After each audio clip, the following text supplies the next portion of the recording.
Hello বন্ধুরা, তোমরা সবাই কেমন আছো? আশা করি সবাই ভালো আছো। তা আজকে আমি খুব অল্প মশলা দিয়ে মাছের ঝোল রেসিপি করে দেখাবো। তা প্রথমে মাছগুলোকে আমি ভালো করে ধুয়ে নিয়ে লবণ হলুদ মাখিয়ে নিয়েছিলাম, আর কী উপকরণ লাগবে সেগুলোকে তোমাদের দেখিয়ে দিয়েছি।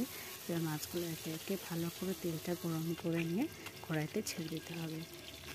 এপিঠ ওপিঠ উল্টিয়ে সুন্দর করে মাছগুলোকে ভেজে নিতে হবে। মাছগুলো ভাজা হয়ে গেছে, দেখুন লাল লাল করে মাছগুলো ভেজে নিয়েছি। খুব বেশি ভাজার দরকার নেই, ওই তেলের মধ্যে আলুটা আমরা ভেজে নেব। সামান্য কিছু লবণ, পরিমাণ মতন হলুদ দিয়ে ভেজে নিতে হবে। উল্টে পাল্টে ভালো করে ভেজে নেব।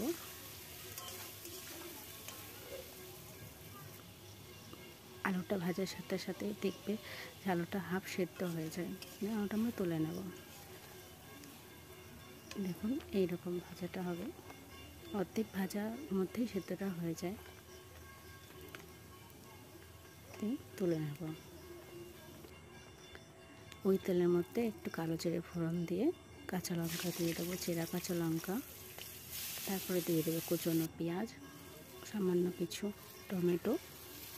ভালো করে নাড়াচাড়া করবো। নাড়াচাড়া করে নিয়ে একটু হতে দেবো এটাকে। সামান্য একটু লবণ দিয়ে দিয়েছিলাম, তোমাদের দেখায়নি সেটা। এখানে মশলাটা দিয়ে দিলাম। মশলাটার মধ্যে আছে একটু জিরে গুঁড়ো, একটু হলুদ গুঁড়ো, আদা কষা, রসুন বাটা দিয়ে ভালো করে কষিয়ে নিয়ে একটু ক্যাপসিকাম কেটে রেখেছিলাম সেটা দিয়ে দিয়েছি। দিয়ে ভালো করে কষাতে হবে। দিয়ে তারপরে এখানে জল দিয়ে দেবো। যে যেরকম ঝোল খাবে সে সেরকম পরিমাণ মতন জল দিয়ে দেবে। দিয়ে ভালো করে নাড়াচাড়া করে আলুগুলো দিয়ে দেবো, ভেজে রাখা আলুগুলো। একটু নাড়াচাড়া করে নিয়ে মাছগুলোকে দিয়ে দেবো একে একে। মাছগুলো দেওয়া হয়ে গেলে একটু নাড়াচাড়া করে নিতে হবে। তো এখানে দিয়ে দেবো ধনেপাতা কুচি।